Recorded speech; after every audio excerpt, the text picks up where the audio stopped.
బయటికి రావాలి రవి దగ్గర నుంచి అని ప్రతి ఒక్కళ్ళు ఈ సినిమా హెల్ప్ చేశారు. నాకు అప్పుడే తెలిసింది, అంటే నేను పర్సనల్గా నేను కూడా ఒక కో డైరెక్టర్ లాగా రవికి నాకే అరే నేను సినిమా మంచి రేట్ కమ్మాను, సినిమా డీసెంట్గా వర్కౌట్ అయిపోతుందని తెలిసినా కూడా నాకు ఎందుకో రవి విజన్ని చూసినప్పుడు, రవి ప్యాషన్ చూస్తున్నప్పుడు అంటే నేను కూడా ఏదన్నా చేయాలి సినిమా కోసం అని నేను కూడా వెళ్ళి కూర్చునేవాడిని, తనకి ఏదన్నా హెల్ప్ కావాలంటే చేసేవాడిని. కారణం బేబీ తర్వాత ఒక మంచి సినిమా, ఖచ్చితంగా ఒక మంచి సినిమా అయితే ఇవాళ ఆ రేంజ్లో బ్లాక్ బస్టర్ అవన్నీ పక్కన పెడితే తిట్టించుకోవద్దు. వీళ్ళు వన్ ఫిల్మ్ వండర్ గాళ్ళు కాదు. ఎస్కేఎన్ కానీ సాయి రాజేష్ కానీ వీళ్ళు మళ్ళీ రాయగలరు, మళ్ళీ మంచి సినిమా తీయగలరు అనేది లోపల చాలా ఉన్నింది నాకు. నేను అందుకే మధ్యలో చాలా ఇష్యూస్ అయినాయి ఫైనాన్షియల్గా కానీ, కొన్ని జిమ్మిక్కులు కానీ ఏవో చేసేవాళ్ళు అందరూ.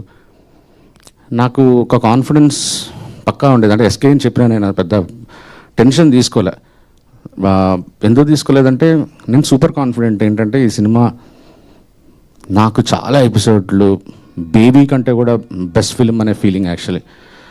చాలా ఎపిసోడ్లు కదా సినిమా పరంగా కూడా ఇది చాలా బేబీ కంటే కూడా మంచి సినిమా అని నేను నమ్మాను యాక్చువల్లీ.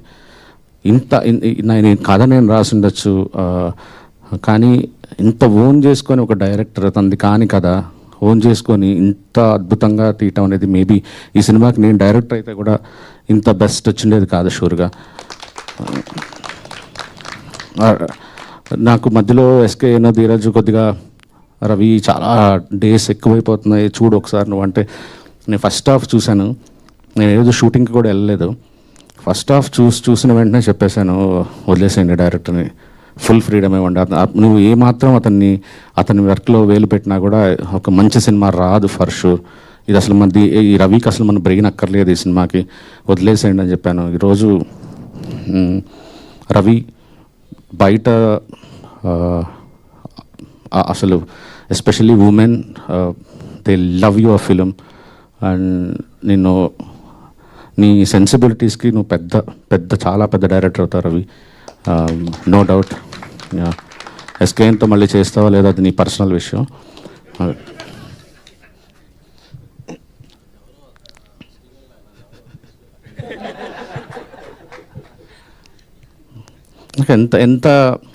ఎంత కనెక్ట్ అయిపోయిందా అంటే ఈ సినిమాకి నేను నా సొంత సినిమా లాగా ఫీలింగ్ ఉందన్నమాట. అంటే నేను నా సొంత సినిమా అంటే ప్రొడ్యూసర్గా కాదు, కథకి పాత్రలకి. నాకు ఇందాక ఇక్కడ కూర్చుంటే నీవి వీళ్ళిద్దరిని పక్కన చూస్తుంటే బ్రెయిన్లో అనమాట, అంటే ఇప్పుడు నిజంగా రియల్ లైఫ్లో నీవి ఉంటే, నీవికి ఒక కష్టం వస్తే